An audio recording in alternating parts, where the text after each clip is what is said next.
তাপস, আপনার কানে কয়েকদিন আগেও দুটো দুল ছিল, আজকে নেই কেন? তো শখ ছিল, ব্যাস আবার খুলে ফেলেছি। শখ মিটে গেছে নাকি পলিটিশিয়ান হিসেবে দুল পরে ভোটারদের কাছে গেলে অসুবিধা? না, তারা মনে করতেন তুই দুলটা পড়তাম আরো ভালো লাগতো। কি কানে দুল কেন, নতুন নেতা নতুন দুল। তাহলে খুলে ফেললেন কেন? ব্যথা করছে খুব। ব্যথা করছে, অভ্যেস নেই? আচ্ছা, তা এখন খালি হার? এটা ছিল অনেকদিন ধরে ছিল। এতগুলো না, মাঝে মাঝে পড়ি, মাঝে মাঝে খুলে ফেলি। তো আজকে একটু ইন্টারভিউ নিয়ে বলে একটুখানি হারটার পড়েছে যাতে সুন্দর লাগে সেই জন্য। আচ্ছা, শাহরুখ সালমান দুজনেই হয় দুল নয় হার পরে, এটা কি তার কোনো ইনফ্লুয়েন্স হতে পারে? না, ওরা তো জুনিয়র আমার চেয়ে। ও জুনিয়র বলে, সিনিয়র ক্যানট ফলো এ জুনিয়র? মেবি হতেও পারে, সেটাও হতে পারে, 100 বার হতে পারে, ভুল কিছু না। কারণ জুনিয়র কাছে অনেক কিছু শেখা থাকে অনেক সময় আর কি। আচ্ছা, যে ফিল্ম করে আপনি বাঙালির ঘরে ঘরে পৌঁছেছিলেন সেটার নাম দাদার কীর্তি ছিল, তাই না? তো দাদা এরকম একটা কীর্তি করলো কেন ভোটে নামার মতো? এটা তো কীর্তি, দাদা কীর্তি এমন করেছিল যাতে সেই কীর্তি দেখে সবাই যেমন খুশি হয়েছিল, তা আমার মনে হচ্ছে যে এই কীর্তি দেখে সবাই খুশি হবেন বোধহয়। কেন এই কীর্তির ভূত মাথায় চাপলো কেন? ভূত তো চাপেই, ভূত অদ্ভুত জিনিস যে চেপে পড়ে, কখন চেপে পড়ে পেতনি শাকচুন্নি, কখন চেপে পড়ে কেউ জানে না। মনে হতো যে আমি রাজনীতি করবো, মানুষের পাশে এসে দাঁড়াবো, মানুষের জন্য কিছু করব, যদি করতে পারি আর কি করবো, যদি করতে পারি। তো আমার মনে হয় যে সেখানে একটা মিডিয়া দরকার, কোনো একটা মাধ্যম দরকার, যে মাধ্যম ছাড়া এগোনো যেতে পারে না। কারণ অনেক সময় অনেক কিছু ভেবেছি, দেখেছি। যেমন গতকাল বা গত পরশুই হয়তো এক মহিলা এসে বলছেন যে আমার মেয়ে খুব অসুস্থ, যদি কিছু করা যায়। তো আমি দেখলাম যে ব্যক্তিগতভাবে একা আমি কিছু করতে পারবো না যদি সবাই না আসে। কিন্তু সবাইকে বলতে গেলাম, সে বললো না এটা তো এর পক্ষে সম্ভব না, এটা তো এর পক্ষে সম্ভব না। তো আমার তখন অদ্ভুত লাগছে যে তাহলে আমি কী করবো। তা আমি বললাম দেখুন, এটা তো এই সংগঠনের পক্ষে সম্ভব না। তো আমার হচ্ছে যে একটা যদি মিডিয়া ধরি, তো আমি মানুষের জন্য কিছু করতে পারবো, মানুষের পাশে এসে দাঁড়াতে পারবো আর কি, সবাইকে বলতে পারবো। আপনার পরিবারে কেউ রাজনীতি করেছেন? মানে এই রাজনীতি সক্রিয়, আমি যদিও সক্রিয় রাজনীতিবিদ নই, পরিবারে কেউ করেননি, হয়তো কাউকে সাপোর্ট করেছেন, হয়তো আমিও করেছি, কিন্তু এইভাবে কখনো ভোটে কেউ দাঁড়াননি আর কি। সে তো দাঁড়াননি, কিন্তু আপনার রাজনৈতিক আদর্শটা কি, মানে মতবাদটা কি? রাজনৈতিক আদর্শ হচ্ছে যে সুস্থ একটা কিছু গড়ার, সুস্থ ভাবনা চিন্তা, যে অবক্ষয়, যে মূল্যবোধের অবক্ষয়, যে মূল্যবোধটাকে আমি ভীষণ বিশ্বাস করি। যে মূল্যবোধটা আমার এখনো কিছুটা রয়েছে, সেই মূল্যবোধটা আমি দেখছি অনেক জায়গায় অনেক কিছু হারিয়ে গেছে। তো আপনি কি বিশ্বাস করেন যে পশ্চিমবঙ্গে সেই সুস্থ রাজনীতি তৃণমূল কংগ্রেস উপহার দিতে পারে? এটা আমার মনে হয়েছে। কেন মনে হয়েছে? আমার মনে হয়েছে যে আমার মমতা ব্যানার্জি যে নেত্রী, তাকে দেখে আমার মনে হচ্ছে তার সততা, তার নিষ্ঠা সেটা পারে, উপহার দিতে পারে, তার ভাবনা চিন্তা সেটা পারে। আপনি কতদিন চেনেন মমতাকে? অনেক দিন না হলেও বেশ কিছুদিন ধরে আমি চিনি। তবু কত বছর হবে? 3-4 বছর তো বটেই। 3-4 বছর। কিভাবে পরিচয় হলো? ঠিক পার্টিকুলার ভাবে মনে নেই, কিন্তু তার কালী পুজো যেতাম, তার সঙ্গে একটা ফোনে কথা হতো, এইভাবে যোগাযোগ আর কি, সূত্রটা। মানে কি মমতার কি দেখে আপনার মনে হলো যে ইনি এমন একজন নেত্রী যার ডাকে তাপস পাল সাড়া দিতে পারে? তার জীবনযাপন, তার ভাবনা চিন্তা, তার কথাবার্তা, তার একটা সাবলীল ভাবনা চিন্তা এবং সুস্থ মানসিকতা, এবং তার কোনো চাহিদা নেই যে একটা অদ্ভুত একটা শাড়ি পরে, একটা চুটি পরে, যেমন ভীষণভাবে যেটা আমাকে আকৃষ্ট করেছে, একটা ব্যাগ কাঁধে নিয়ে, একটা অদ্ভুত চুলটা একটা কোনো কিছু না একটা খোপা করে, একটা ছোট্ট ঘরের মধ্যে নানা রকম বই। খোপাও করেন না মমতা? তাও করেন না হয়তো কোনো সময়। তার ছোট্ট ঘর, যে ঘরের মধ্যে অনেক বই, স্বামী বিবেকানন্দ, রবীন্দ্রনাথ ঠাকুর, তার মধ্যে তিনি গান করছেন, তার মধ্যে তিনি একটু পিয়ানো বাজাচ্ছেন, তার মধ্যে একটু মুড়ি খাচ্ছেন, তা আমাকে এটা ভীষণ আকৃষ্ট করেছে। কিন্তু সিপিএমে এরকম অসংখ্য লিডার আছেন যারা মমতার মতোই সরল অনাড়ম্বর জীবনযাপন করেন। হতে পারে, কিন্তু তার মমতার মতোই সৎ, হতে পারে, মমতার মতোই একনিষ্ঠ, 100 বার। কিন্তু তাদের প্রতি আকৃষ্ট না হয়ে আপনি হঠাৎ মমতার প্রতি হলেন কেন? আমি জানি না, আই ডোন্ট নো। আমার ভীষণ তাকে ভালো লেগেছে আর কি। আচ্ছা, তারপরে দাদার কীর্তি দেখে আমাকে সবাই ভালো লেগেছিল আর কি। এখনো সবাই দাদার কীর্তির কথা যেমন বলে, সেরকম ঠিক এরকম একটা মমতা ব্যানার্জি আমার কাছে তাই।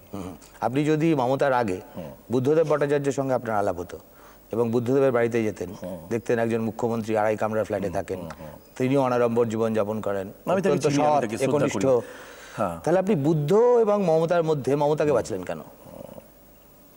জানি আমাকে আজকে যখন আপনি রাজনীতিতে এসেছেন, you have made a conscious political choice, সুতরাং এই জবাবগুলো তো দর্শকেরা এবং বাংলার মানুষ আপনার কাছে প্রত্যাশা করে। 100 বার। আমি জানি না যে আমাকে মমতা ব্যানার্জি ভীষণভাবে আকৃষ্ট করেছে। হয়তো মানুষ ব্যক্তিগতভাবে, মানুষ বুদ্ধদেব বাবু নিশ্চয়ই ভালো, নিশ্চয়ই শ্রদ্ধার মানুষ, আমি তাকে শ্রদ্ধা করি। আমার মমতার পার্সোনালিটি, তার ব্যক্তিত্ব, তার সবকিছু আমাকে ভীষণ আকৃষ্ট করে। কিন্তু আপনার এই মমতার খামখেয়ালিপনা কেমন লাগে? ভালো লাগে, ভীষণ ভালো লাগে। খামখেয়ালিপনাও ভালো ভীষণ লাগে? ভালো লাগে আমার। তার মানে মমতা যা করবে, মমতা কেন ডু এনি রং? অন্ধ ভক্ত না, রং তো মানুষ মাত্রই ভুল ত্রুটি নিয়ে মানুষ, তো ভুল ত্রুটি তো থাকবেই। তো আমার মাঝে ভুলের চেয়ে আপনি মমতাকে কোনোদিন রাগ দিয়ে দেখেছেন? না, আমি কখনো দেখিনি। উত্তেজিত হয়ে দেখেছেন? আমি কখনো দেখিনি। গালাগাল দিয়ে দেখেছেন? না, দেখিনি। সেগুলো দেখলে আপনার মমতা সম্পর্কে ভক্তি শ্রদ্ধা একই রকম থাকবে তো?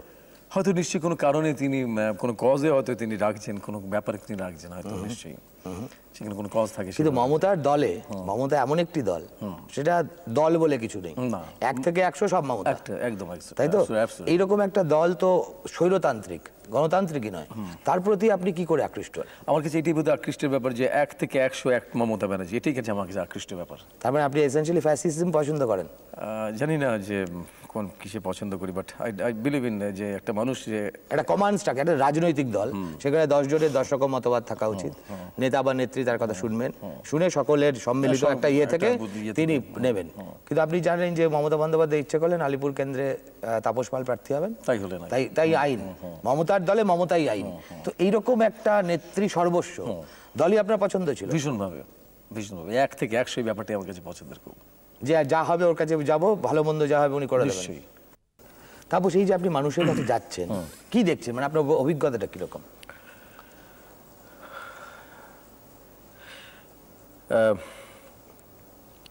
আমি যখন যাচ্ছি, আমি মানে ভাবতে পারি যে মানুষ এভাবে কষ্ট করে থাকতে পারে। একটা ছোট্ট ঘরের মধ্যে একটা খাট 4টে ইটের উপর দেয়া, তলায় মানুষ থাকছে, ওপরে থাকছে, ছোট্ট এক চিলতে বারান্দা, সেই বারান্দার মধ্যে রান্না হচ্ছে, আবার এই পাশে ভাত খাচ্ছে। একটা ছোট্ট মানে জল পড়ছে, একটা তলা দিয়ে একটা নল এসছে, জল পড়ছে, সেই জলের মধ্যে 20 জন লাইন দিয়ে রয়েছে জল নেবে। তো এরকম কষ্ট করে থাকে মানুষ, আমি ভাবতে পারি, আমি শুনেছি, আমি দেখেছি, মানে আমি টু সে, আমি দেখিনি, আমি উপলব্ধি করতে পারছি এখন যে মানুষকে দেখে আপনার অনুভূতিটা কিরকম হচ্ছে? যদি বলি কষ্ট হচ্ছে, সে মানের কোনো উত্তর হলো না। উপলব্ধি হচ্ছে যে যদি এদের জন্য কিছু করতে পারি। কি করতে চান? যদি একটু থাকার, একটু ভালো করে মাথা গোজার ঠাই বলে না, মাথা গোজার ঠাই একটু যদি বড় করে দেওয়া যায়, বড় মানে আমি বলছি না যে এত বড় একটা ফ্ল্যাট দাও, এই দাও, কিন্তু সুস্থভাবে থাকার, মানুষ একটা যে কোনো মানুষ দরকার তার সুস্থভাবে থাকার, সেই সুস্থভাবে থাকার যদি একটা জায়গা হয়, পরিষ্কার জায়গা হয়, সেটা আমার চিন্তা হয় মাঝে মাঝে, যে চিন্তাটা আমার হয়ে এসছে আর কি, যে মানুষ যদি একটু ভালো করে থাকতে পারে, সেটা চোখে দেখলাম আর কি, যে মানুষ কি কষ্ট করে থাকে। চিন্তার ব্যাপারে আপনি একটু বামপন্থী নাকি? নট দ্যাট, আপনি চিন্তা বললে যে বামপন্থী হবে তা নয়, আমি মানুষ হিসেবে যেটা বলছি, যে আমার চিন্তা হয় আর কি, যদি যে এরা যদি ঠিক করে থাকতে পারে, এদের জন্য কিছু করতে যদি পারি, যে কষ্ট এদের রয়েছে, যে জলের অভাব রয়েছে, যে একটু যদি, ঠিক আছে এত সুন্দর বাল্ব না দিয়ে একটা ছোট্ট বাল্ব দেওয়া যায় মানুষকে, মানে একটু আলো, একটু জল, একটু ভালো করে থাকার সংস্থান, একটু বাতাস নিয়ে যদি নিঃশ্বাস প্রশ্বাস নিয়ে একটু অক্সিজেন। তো আপনি নির্বাচিত হওয়ার পর সেটারই চেষ্টা করবেন?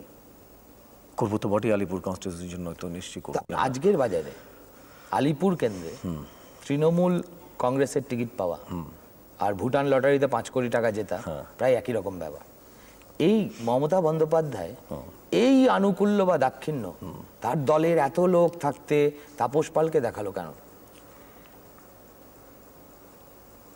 আমি দেখলাম আনন্দলোকে উনি লিখেছেন, দাদার কৃতি থেকে তাপস পালকে ভালোবাসি, তার ইনোসেন্সি, তার সফটনেস, সব কিছু হয়তো তাই, হয়তো তিনি বুঝেছেন যে ইজ এ ট্রান্সপারেন্ট, ওর মধ্যে কোনো প্যাঁচ ঘোচ নেই, যেটা আমি মনে করি আর কি, যে আমার মধ্যে খুব আর প্যাঁচ কিছু নেই, খুব স্ট্রেট, সোজা হয়েই থাকতে চাই, ব্যাকা হতে চাই না, হয়তো সেটাও কাজ দিতে পারে। তো সেটাই মুগ্ধ হয়ে মমতা আপনাকে সবচেয়ে ভালো, মুগ্ধ বলবো না, হয়তো তিনি বুঝেছেন, কারণ তিনি তো একজন বড় নেত্রী, তার তো ভাবনা চিন্তা, একটা সুন্দর ভাবনা চিন্তা রয়েছে, হয়তো তিনি ভেবেছেন হ্যাঁ তাপসকে দেওয়া যেতে পারে। এমন তো নয় যে মমতা কেন্দ্রটা আপনাকে দিলেন যাতে মমতা যদি সত্যি মুখ্যমন্ত্রী হন তাহলে তাপস পালকে বলবেন যে তাপস তুমি এবার রিটায়ার করো, আমি ওখান থেকে দাঁড়াবো। আমি কিন্তু তাদের একদম দুঃখ পাবো না।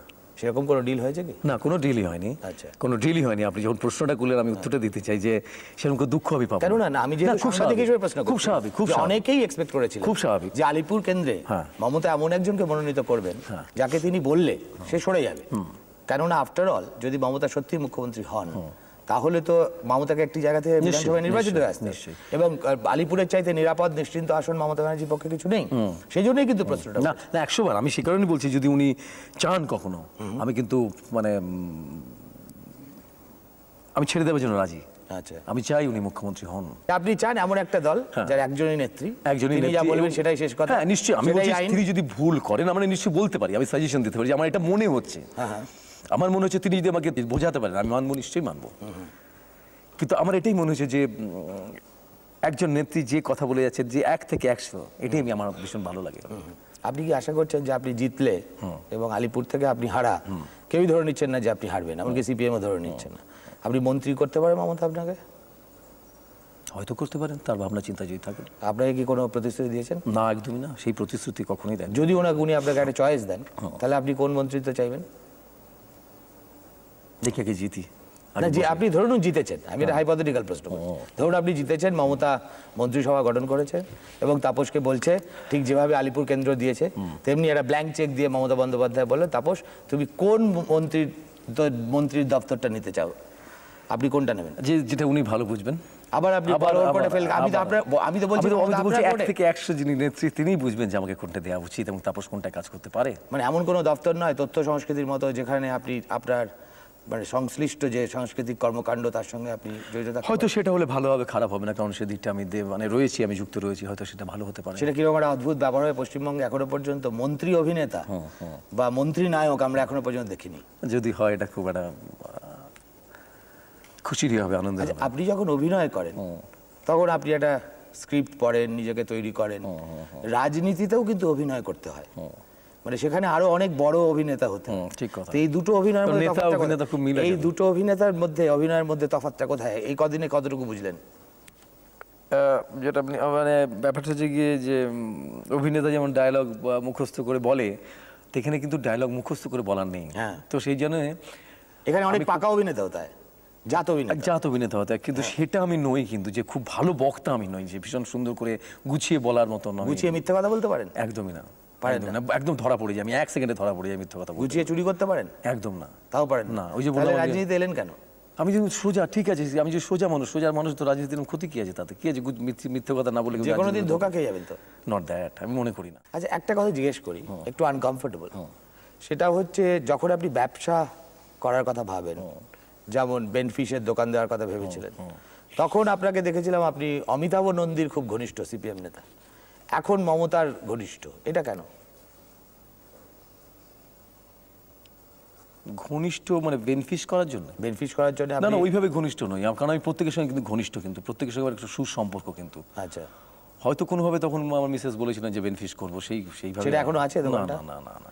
আচ্ছা, এইটা যদি আমরা শো বিজনেসে দেখি যে যিনি নায়ক বা অভিনেতা তিনি চান আমি নায়কই থাকবো, I will be the hero till the end of my life.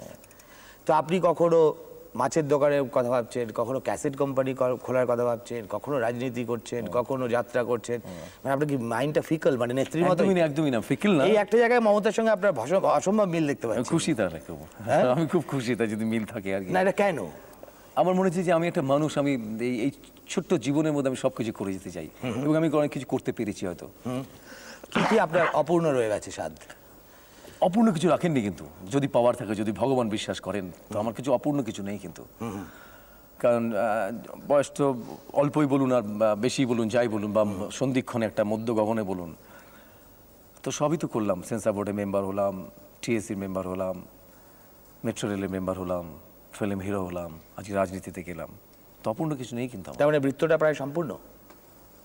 এখনো সম্পূর্ণ হয়নি, আরেকটু কিছু করবো, মানে ওই যে বললাম যে মানুষের জন্য কিছু করে যাবো, অন্তত কিছু করে যাবো। না, মানুষ বলে তাপস কিছু করে গেছে, কিছু ভেবে গেছে, তার মানে এখন আপনি অমরত্বের বাসনায় আছে? একদম না, ভুল কথা, অমরত্ব আমি চাইছি না, কিন্তু যাতে মানুষ যাতে মনে করে যে তাপস কিছু করে গেল। মনে করার জন্য আমি করবো না, কিন্তু ওই তাপস করে গেছে জন্য আমি যদি কিছু করতে পারি, তাদেরকে কোনো রকম কোনোভাবে সাহায্য করতে পারি, সুস্থভাবে বাঁচার জন্য একটু জল একটু খাওয়া দিয়ে যদি মনে হয় যে মানে সাহায্য করতে পারি, তাহলে আমি খুশি। আচ্ছা, আপনি যেটা বলছিলাম আমি, যে আজকে আমি এসছি লাউদোয়া গ্রামে থাকতাম, আমি গ্রামের জীবনটাকে দেখেছি। আমি ক্লাস 4 অবধি গ্রামে পড়েছি, আমি হ্যারিকেনের লাইটে পড়েছি, আমি লম্পনা কুপি যেটা বলে সেই লম্প কুপি নিয়ে বাথরুমে গেছি। আমার বাবাকে দেখেছি সাইকেল চালিয়ে মাইল পর মাইল বাবা ডাক্তারি করতে। আমি খালি পায়ে স্কুলে গেছি, আমি সেখান থেকে চন্দননগর এসেছি। চন্দননগর আধা শহর আধা গ্রাম, এখন হয়তো শহরই হয়ে গেছে। সেখান থেকে আমি গেছি দিল্লি 1 বছরের জন্য, সেখান থেকে আবার আমি হুগলি মহসিন থেকে পাশ করে আমি এসেছি।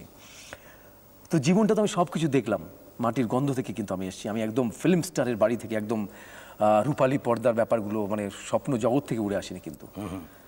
তো টোটালটা আমি দেখেছি, সেই কারণে হয়তো আমার যা করেছেন পুরোটাই লড়ে করা। আজকে আমি যদি মানে আমি মমতারই মতো। কলকাতায় যদি দাঁড়িয়ে থাকি, কিন্তু আমি লড়ে করেছি। আবার বলছি, পাওয়ার আর বাপ মায়ের আশীর্বাদ, আমি কিন্তু সেই আশীর্বাদ নিয়ে কিন্তু লড়ে করেছি। হয়তো সেইখানেই আমার জিত বলতে পারেন। হয়তো মানুষের জন্য আমি ভাবি, করতে হয়তো পারিনি। আজকে মানুষ ভালোবাসে, মানুষ ভালোবেসেছে, আমি কিন্তু এই জায়গায় পৌঁছেছি। মানুষ তো দিয়েছে আমাকে, গাড়ি দিয়েছে, বাড়ি দিয়েছে, সুস্থভাবে বাঁচার অনুপ্রেরণা দিয়েছে, সব কিছু দিয়েছে। সেইখানে দাঁড়িয়ে বলছি যে আমি যদি তাদের জন্য কিছু করতে পারি। ছবির জগতের কথায় আসি, কমার্শিয়াল বাংলা ফিল্মের জগতে এখন যাদের নাম খুব বেশি শুনতে পাই, চিরঞ্জিত, প্রসেনজিৎ, তো তাপস পালের নাম তো প্রথম সারিতে তেমন শুনতে পাই না। আপনি নিজেকে কত নম্বরে রাখবেন? আমি কোনো নম্বরে রাখবো না। কেন? আমি যেন একটা অভিনেতা হতে পারি, এটা আমার চিরকালের কথা, আজকেরও কথা। যেন একটা পরিপূর্ণ অভিনেতা আমি যেন হতে পারি, পরিপূর্ণ স্টার আমি চাই না নিজেকে। পাক্কা অভিনেতা হওয়াই যদি আপনার বাসনা হয়, তাহলে আপনি এত কোয়ান্টিটির দিকে দৌড়ন কেন? অমিতাভ বচ্চন সারা জীবনে 70-80টা বেশি ছবি করেন, একটা আপনি অলরেডি সেঞ্চুরি করে ফেলেছেন। হ্যাঁ, সেঞ্চুরি বেশি করেছি আমি। তাহলে কি করে ধরে নেবো যে পাক্কা অভিনেতা হওয়া আপনার লক্ষ্য, না যেন তেন প্রকারেণ যে কোনো ছবিতে অভিনয় করা আপনার লক্ষ্য? ছিল একটা সময় ছিল যখন আমি খাওয়া নেওয়ার সময় পাইনি, যখন প্রচুর ছবি, একটার পর একটা ছবি, আমি কিন্তু কাউকে ডিপ্রাইভ করতে পারিনি, আমি কাউকে না বলতে পারিনি। আমি জানি এই ছবিটা করলে আমার ভুল হবে, আমার ক্ষতি হবে, আমার হয়েছে, কিন্তু আমি না করতে পারিনি। কিন্তু আজকে যে সব শিল্পীরা যত টাকা চায়, আমি কিন্তু কোনোদিন অত টাকা চাইনি, কিন্তু চাইতে পারিনি। কিন্তু আমাকে যদি এসে বলেছে তারপর আমি কিন্তু এই টাকা দেবো, আমি পারছি না, আমি আমি আমি জানি না, আমি না করতে পারিনি। আমি ঠিক আছে, যা পারবেন তাই দেবেন। সবচেয়ে কম কত টাকায় ছবি করেছেন? আমার মনে নেই। সবচেয়ে বেশি? মনে নেই, সেটাও বেশি কিছু মনে নেই। সেটাকে বলবেন না বলে? না, বলবো না। মানে ইনকাম ট্যাক্স শুনতে পারে সেই ভাই? না, ইনকাম ট্যাক্স জানে, সবকিছু জানে। আমি বলি, আমি চেষ্টা করি ফেয়ার থাকতে আর কি। আচ্ছা, মানে যেটুক আজকে মানে আইন সিদ্ধ কাজ করতে আমি চেষ্টা করি। চেষ্টা করে পুরোটা পারেন কিনা সেটা বলা আমি জানি না পুরোটা পারি কিনা, পুরোটা ওনারা বলবেন যে আমি পুরোটা পেরেছি কিনা। নিজে মুখে গুণগান গিয়ে তো লাভ নেই। মানে যা আয় করে সেটা ডিক্লেয়ার করেন? চেষ্টা করি। মানে মিঠুন চক্রবর্তীর মতো? জানি না কোন চক্রবর্তী। মিঠুন চক্রবর্তী তো রাষ্ট্রীয় সম্মান পেয়েছে। হ্যাঁ, নিশ্চয়ই 100 বার। তো আপনার এরকম রাষ্ট্রীয় সম্মান পাওয়ার পেতে ইচ্ছে করে, ভীষণ ইচ্ছে করে। আচ্ছা, দাদার কীর্তি যেটা করে সত্যি তাপস পাল বিখ্যাত হয়েছে, সেটা শহর, গ্রাম, মফস্বল সব মানুষ, সব বাঙালি নিয়েছিল। কিন্তু ইদানিং আমরা দেখতে পাচ্ছি বাংলা ছবি, বাংলার নায়ক নায়িকারা শহর থেকে হারিয়ে গিয়ে ক্রমশ গ্রাম এবং মফস্বলের নায়ক নায়িকা হয়ে উঠছে। আপনার কি মনে হয় ব্যাপারে? কি মনে হয় বলতে আমি ঠিক মানে মনে হয় মানে আজকে আর শহরের মানুষ আপনাদের দেখতে আগ্রহী নন। কলকাতা শহরে বাংলা ছবি চলে না। হ্যাঁ, একদম কারেক্ট। সুমন, আমি সেখানে বলবো যে এটা মূল্যবোধের অবক্ষয়। নিঃসন্দেহে এর মধ্যে কোনো ভুল নেই, এর মধ্যে কোনো ভুল নেই, যেটা মূল্যবোধের অবক্ষয়। কোথায় অবক্ষয়? কেন অবক্ষয়? আজকে মলাট ভুলে যাচ্ছি আমরা মলাট ভুলে গেছি। আজকে দাদার কীর্তি আপনি দেখুন, সাহেব দেখুন, আপনি গুরু দক্ষিণা দেখুন, কোনো একটা জায়গায় কোনো একটা মূল্যবোধ কিন্তু জড়িয়ে আছে, আপনি যদি ভালো করে দেখেন ছবিগুলো। কারণ এখনো প্রতিটা মুহূর্তে, আজকে 19টা বছর হয়ে গেল, হ্যাঁ, আমি আলিপুরে ঢুকছি, যে বাড়িতে ঢুকছি, আমাকে একটা বুড়িগুলো বলছি, ও তাপস তুমি দাদার কীর্তি, জড়িয়ে ধরছে সে বুড়ি। সে বুড়িটা মানুষ, সেই বুড়ি মানুষটা আমাকে এখনো বলছে তাপস পাল সে দাদার কীর্তি। সে কিন্তু বলছে না, হ্যাঁ তাপস তুমি রিভলভার নিয়ে ছুটছিলে, দেখলাম তোমাকে। এটা কিন্তু বাঁচতে পারে না। বাঁচতে পারে একটা জিনিস, সেই মূল্যবোধ, যে দাদার কীর্তির মূল্যবোধ, যে অরিজিন যে ব্যাপারটা আমাদের, সেটা হারিয়ে গেছে। সেই মূল্যবোধটা ফিল্মে আর নেই। ফিল্ম বলবো না, আমাদের মানুষের মধ্যে হারিয়ে গেছে। যদি ফিরে আসা দরকার সেটা। সেই মূল্যবোধ ফেরানোর চেষ্টাতেই তোমার রাজনীতিতে আসা, আপনার রাজনীতিতে আসা কিছুটা তো তাই। সেই মূল্যবোধ নিয়ে কিন্তু আমি রাজনীতিতে এসেছি, ফেরানোর জন্য আমি জানি না, চেষ্টা তো করবো, কিন্তু সেই মূল্যবোধ নিয়ে কিন্তু আমি রাজনীতিতে এসেছি। আপনাকে যদি আমি জিজ্ঞেস করি যে আলিপুরে জয়ী হলে আপনি প্রথম 3টি কাজ কি করবেন, সেটা কি হবে স্পেসিফিক্যালি? 1, 2, 3। মানুষকে সুস্থভাবে রাখার, তার সুস্থ চিন্তা করার, তাদের কষ্টটা লাঘব করার, নিঃসন্দেহে মূল্যবোধটাকে ফিরিয়ে আনার জন্য বলবো, মূল্যবোধটা দরকার, বেঁচে থাকার মূল্যবোধটা দরকার। তো সেই মূল্যবোধ, বেঁচে থাকার তাগিদ যেগুলো, সেগুলোর জন্য আমি লড়বো, তাদের জন্য। এই মূল্যবোধের অনুপ্রেরণাটা আপনি কোত্থেকে পেয়েছেন? এটা আমি পেয়েছি ছোটবেলা থেকে, আমার বাবাকে দেখে, আমার মাকে দেখে। বাবা মাই আপনার জীবনের আদর্শ? 100 বার। আমার বাবাকে আমি দেখেছি যখন আমি টপ হিরো, আমার বাবা সাইকেল নিয়ে দোকানে রেশন তুলতে। তো সেই মূল্যবোধকে পাথেয় করেই আপনি আপনার বাকি জীবনটুকুও কাটাতে? 100 বার আমি কাটাতে চাই। তাপস, আপনাকে অনেক অনেক ধন্যবাদ, আপনাকে শুভেচ্ছা জানাই, আপনি জয়ী হন। Thank you very much. ধন্যবাদ।